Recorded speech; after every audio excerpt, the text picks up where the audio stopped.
ও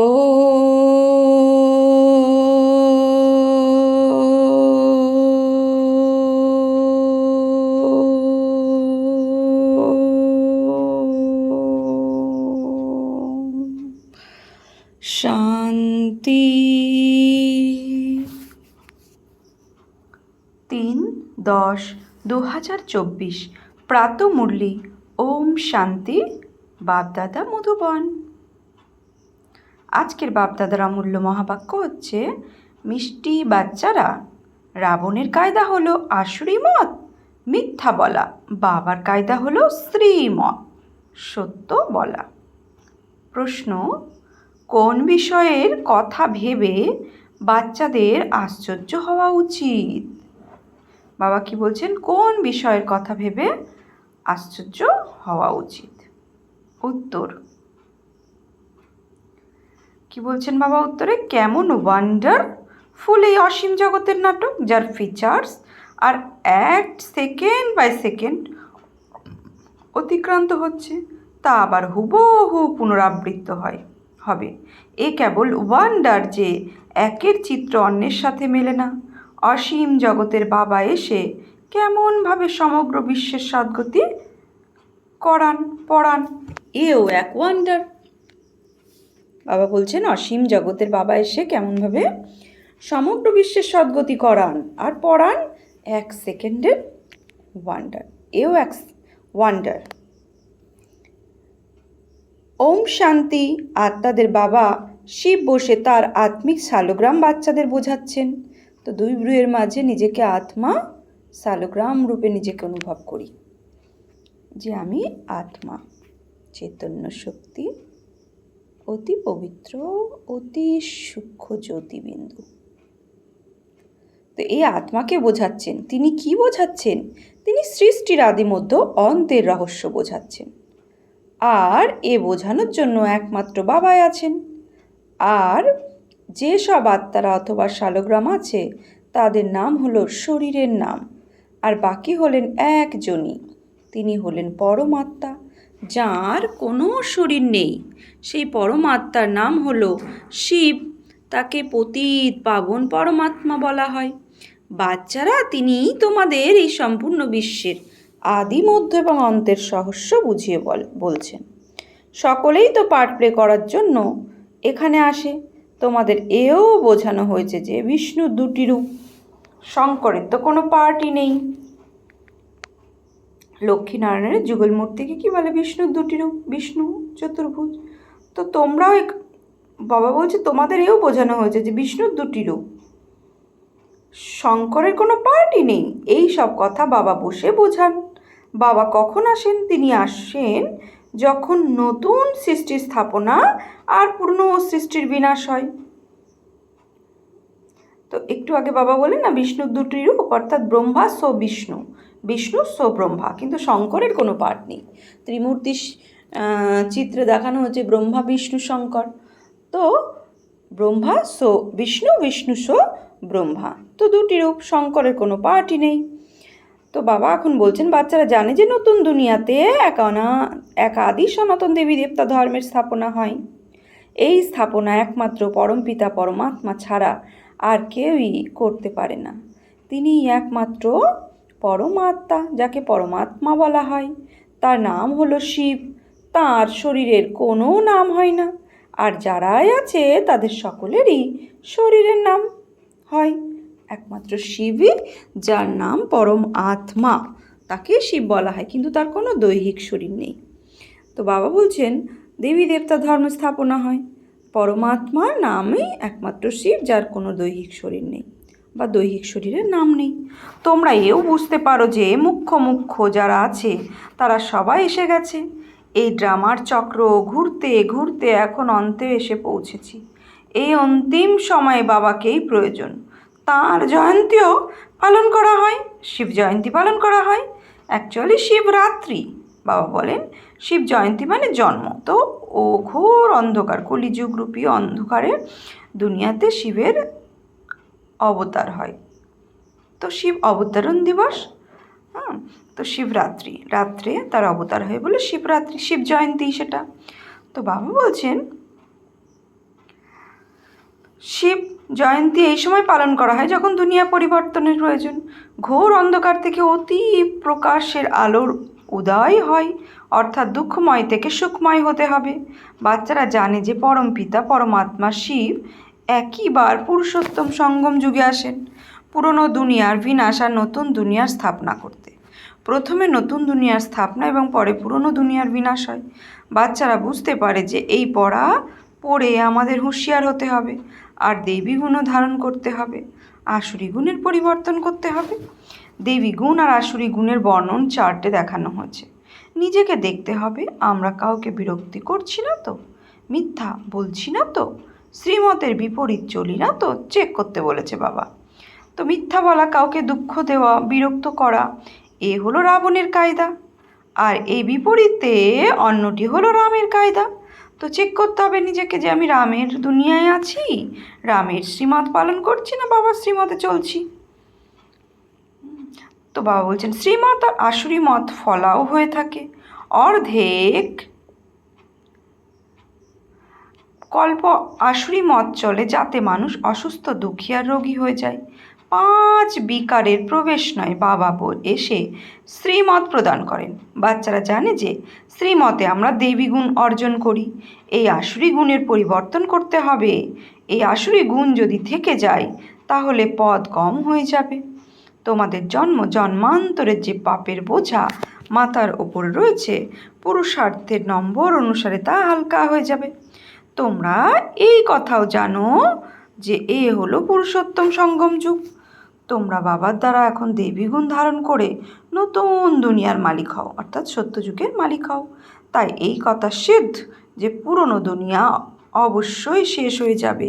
এই ব্রহ্মাকুমারীদের দ্বারাই নতুন নতুন দুনিয়ার স্থাপনা হয়। এখন সম্পূর্ণ নিশ্চিত, তাই সকলেই এই সেবায় যুক্ত আছে। তারা কারোর কল্যাণ করার পরিশ্রম করতে থাকে। তোমরা জানো যে আমাদের ভাই বোনের কত সেবা করে। আমাদের ভাই বোনেরা কত সেবা করে, বিকে ভাই বোনেরা কত সেবা করে। তারা সবাইকে বাবার পরিচয় দিতে থাকে। বাবা এসেছেন যখন, তখন প্রথম তো খুব অল্প জনই পরিচয় পাবে, তারপর বৃদ্ধি পেতে থাকবে। এক ব্রহ্মার দ্বারা কত ব্রহ্মাকুমার তৈরি হয়। ব্রাহ্মণ কুল তো অবশ্যই প্রয়োজন, তাই না? তোমরা জানো যে আমরা সকল কুমারীরা শিব বাবার সন্তান, সকলেই ভাই ভাই।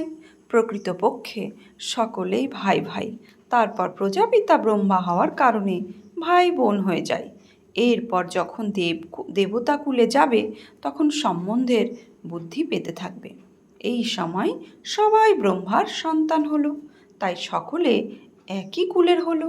একে কিন্তু ডিনাইস্টি বলা যাবে না। রাজত্ব না কৌরবদের আর না পাণ্ডবদের। ডিনাইস্টি তখনই হয় যখন অসুরের রাজা রানীর সিংহাসন বসে। তো বাবা বলছেন এখন তো হলো প্রজার ওপর প্রজার রাজত্ব। শুরু থেকে পবিত্র সাম্রাজ্য আর অপবিত্র সাম্রাজ্য চলে আসছে। বাচ্চারা জানে যে 5000 বছর পূর্বে ভারতে স্বর্গ ছিল, তো এখন এখানে পবিত্র ডিনাইস্টি ছিল। তার চিত্রও আছে। তখনকার মন্দিরে কত ঐশ্বর্যমণ্ডিত ছিল, আর কারোরই মন্দির নেই। এই দেবতাদেরই অনেক মন্দির রয়েছে। বাচ্চাদের বোঝানো হয়েছে যে আর সকলেরই শরীরের নামের পরিবর্তন হয়। এনার নাম শিব, তা চলেই আসছে।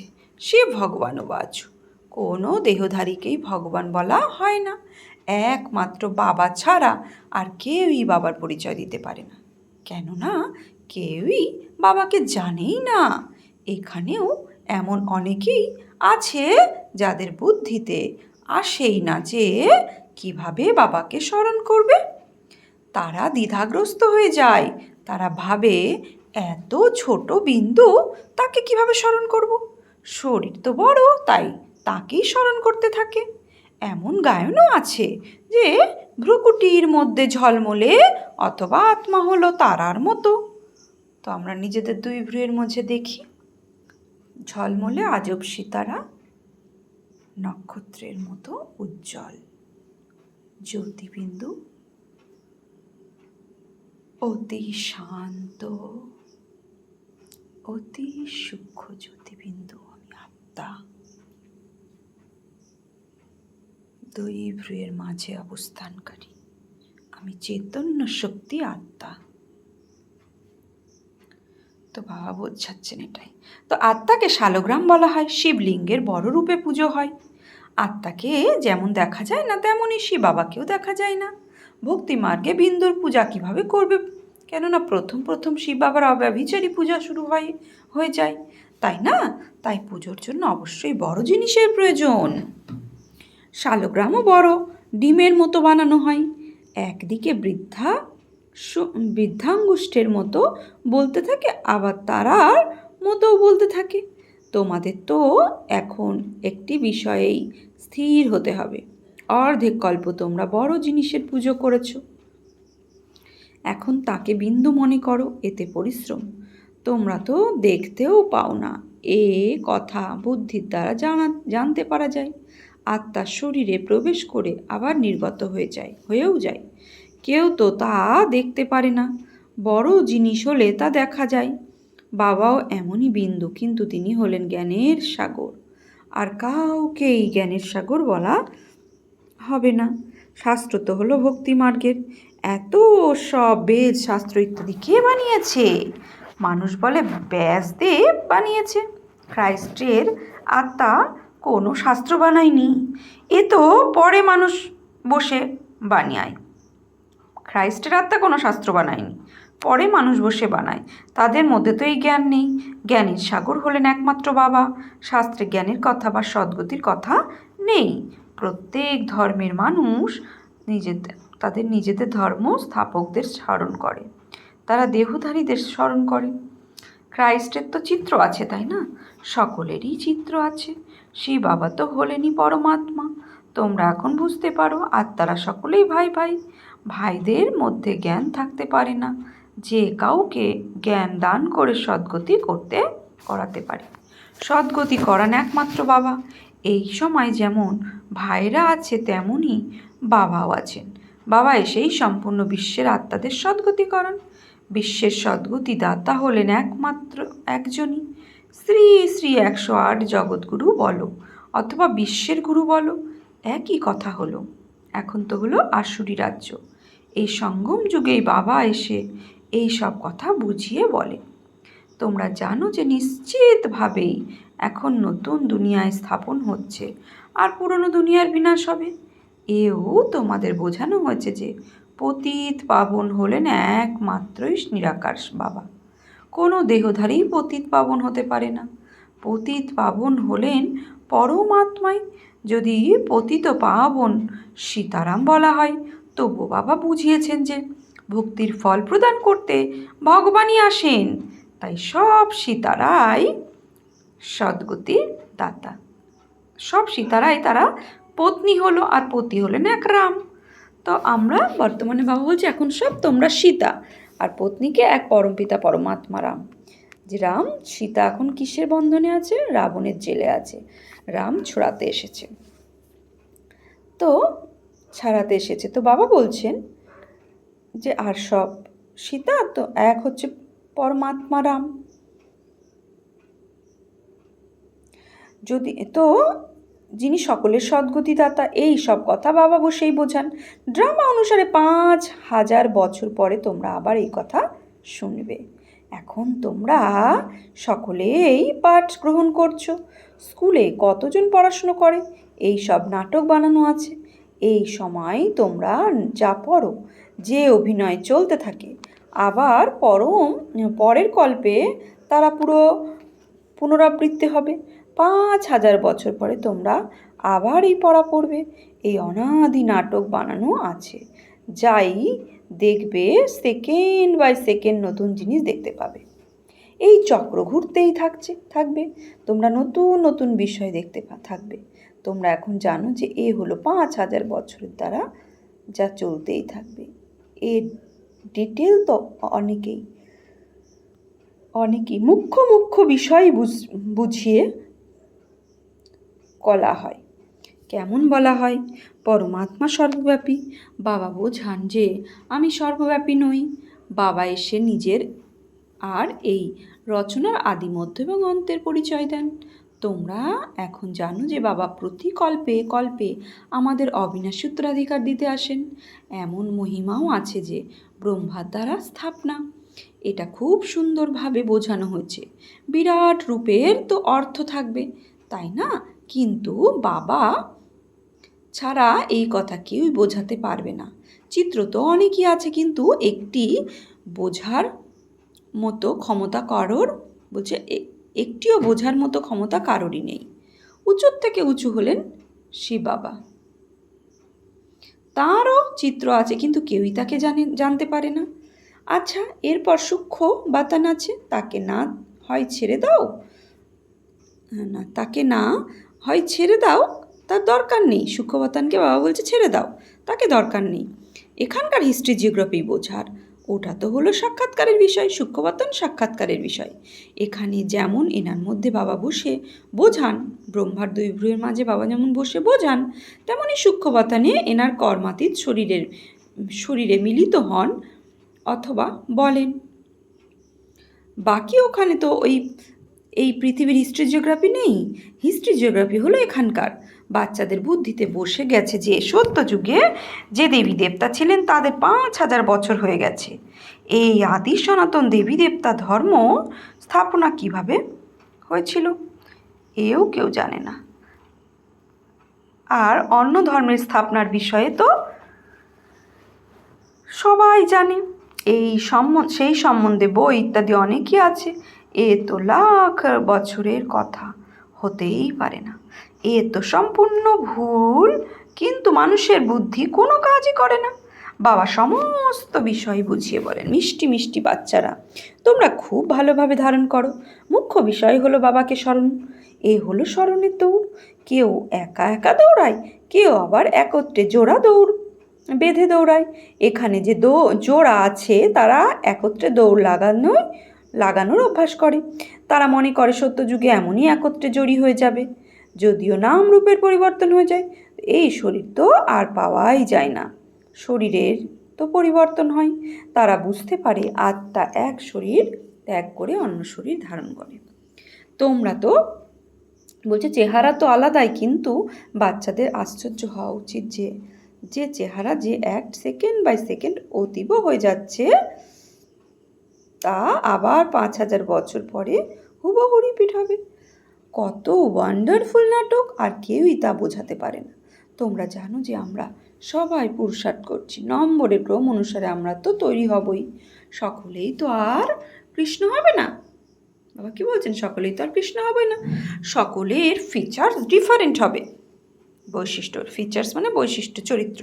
তো কত বড় ওয়ান্ডারফুল নাটক এটা। এখানে ফিচার্স আসেন একের সাথে আরেকজনের মেলে না, হুবহু এই খেলা রিপিট হয়ে থাকে। এই সব কথা ভাবলে আশ্চর্য হতে হবে। অসীম জগতের বাবা এসে কিভাবে আমাদের পড়ান। জন্মান্তর তো আমরা ভক্তিমার্গের শাস্ত্র পড়ে এসেছি, সাধু সন্তদের কথা ইত্যাদি শুনে এসেছি। বাবা এখন বলছেন ভক্তির সময় সম্পূর্ণ হয়েছে, এখন ভক্তরা ভগবানের সাথে ফল পাবে। তারা ভগবানের কাছে ফল পাবে, মানে ভক্তির ফল। তো 63 জন্ম ধরে যে ভক্তি করেছি তারই ফল বাবা রিটার্ন দিতে এসছে। তারা এই কথা জানে না যে ভগবান কখন কোন রূপে আসবেন। তারা কখনো বলে শাস্ত্র পাঠ করলে ভগবানকে পাওয়া যাবে, আবার কখনো বলে ভগবান এখানে আসবে। শাস্ত্রেই যদি কাজ হয়ে যায় তাহলে বাবাকে কেন আসতে হয়? শাস্ত্র পড়লেই যদি ভগবান লাভ সন্তুষ্ট হয় তাহলে সে আর কি করবেন? অর্ধেক কল্প তোমরা এই শাস্ত্র পড়তে পড়তে তমপ্রধান হয়েই গেছো। তাই আমি বাচ্চাদের সৃষ্টিচক্রও বোঝাতে থাকি, আর তোমাদের দেবী চলনও চাই। এক তো তোমরা কাউকে দুঃখ দেবে না। এমন নয় যে কেউ বিঘ্ন চাইলেও তা দিলে কাউকে দুঃখ দেওয়া হবে। বিষ চাইলো, এমন নয় যে কেউ বিষ চাইলো তা না দিলে কাউকে দুঃখ দেওয়া হবে। বাবা তো এমন বলেন না। বাবা কি সুন্দর বোঝাচ্ছেন যে তোমরা কাউকেই দুঃখ দেবে না, কিন্তু এমন নয় যে কেউ বিষ চাইলে তাকে দুঃখ দেবো না বলে বিষ দিয়ে দেবে। বাবাও তো বলেন, এমন বলেন না, এমনও আবার বুদ্ধ রয়েছে যে বলে বাবা তো বলেন যে কাউকে দুঃখ দেওয়া উচিত নয়। এখন এ যদি বিষ চাই তাহলে একে দেওয়া উচিত না, উচিত না, এ হলো কাউকে দুঃখ দেওয়াই হলো, তাই না? তো এমন যারা ভাবে তারা মূঢ়মতি, বলছে তারা মূর্খ। বাবা তো বলেন তোমাদের অবশ্যই পবিত্র হতে হবে। আসুরি চলন, আচার আচরণ আর দেবী চলনে তফাৎ বোঝার প্রয়োজন। মানুষ তো এও বোঝে না, তারা বলে দেয় আত্মা নির্লিপ্ত, যা কিছু করো, যা কিছু খাও বা পান করো, বিকারে যাও, কোনো ক্ষতি নেই, এমনও অনেক শেখায়। হ্যাঁ, তো কত মানুষ ধরে নিয়ে আসে। এখানে বাইরেও অনেকে নিরামিষাশী থাকে, নিশ্চয়ই ভালো, তাই তো নিরামিষাশী হয়। সব জাতির মধ্যেই বৈষ্ণব থাকে, আর ছি জিনিস খায় না, তারা সংখ্যায় কম, তোমরাও কম সংখ্যক। এই সময় তোমরা কত অল্প, আস্তে আস্তে তোমরা বৃদ্ধি পেতে থাকবে। বাচ্চারা এই শিক্ষা পায় যে দেবী গুণ ধারণ করো, অন্যের হাতে তৈরি কোনো ছিছি বস্তু খাওয়া উচিত নয়। আচ্ছা, মিষ্টি মিষ্টি হারানিধি বাচ্চাদের প্রতি মাতৃপিতা বাপদাদার স্মরণে স্নেহ সুমন সুপ্রভাত। আর তাদের পিতা তার আত্মারূপী বাচ্চাদের জানাচ্ছে নমস্কার, সুপ্রভাত, ধন্যবাদ। আমরা আত্মারূপী বাচ্চারা আত্মারূপী বাপদাদাকে জানাচ্ছি নমস্কার, সুপ্রভাত, ধন্যবাদ। ধারণার জন্য মুখ্য সার: 1. নিজের চার্ট দেখতে হবে, আমি শ্রীমতের বিপরীতে চলছি না তো, মিথ্যা বলি না তো, কাউকে বিরক্ত করি না তো, ঘ দেবীগুণ ধারণ করেছি। 2. এই ঈশ্বরীয় পাঠের সাথে সাথে দেবী চলন ধারণ করতে হবে, অবশ্যই পবিত্র হতে হবে, কোনো ছিচি বস্তু খাবে না, সম্পূর্ণ বৈষ্ণব হতে হবে, স্মরণের দৌড় লাগাতে হবে। বরদান: বাবার নির্দেশে বুদ্ধিকে খালি রেখে ব্যর্থ বা বিকারীর স্বপ্ন থেকেও মুক্ত ভব। বাবার নির্দেশে বুদ্ধিকে খালি রেখে ব্যর্থ বা বিকারী স্বপ্ন থেকেও মুক্ত ভব। বাবার নির্দেশ হলো শোয়ার সময় সর্বদা নিজের বুদ্ধিকে ক্লিয়ার করো, ভালো খারাপ সব বাবাকে দিয়ে বুদ্ধি খালি করো, বাবাকে দিয়ে বাবার সাথে শুয়ে পড়ো, একা একা শোবে না, একা ঘুমোতে যাও, ব্যর্থ কথাগুলিকে বর্ণন করতে করতে ঘুমাতে যাও, বলেই ব্যর্থ বা বিকারী স্বপ্ন আসে। এটাও হলো অমনোযোগিতা। এই অমনোযোগিতাকে ত্যাগ করে বাবার নির্দেশ চলো, তবে ব্যর্থ বা বিকারী সংকল্প থেকে মুক্ত হয়ে যাবে। স্লোগান: সৌভাগ্যবান আত্মারাই সত্যিকারের সেবার দ্বারা সকলের আশীর্বাদ প্রাপ্ত হয়। তো আমি সমান নিতে পারি আজকে, আমি ব্যর্থ বা বিকারী স্বপ্ন থেকে মুক্ত আত্মা। ওম শান্তি।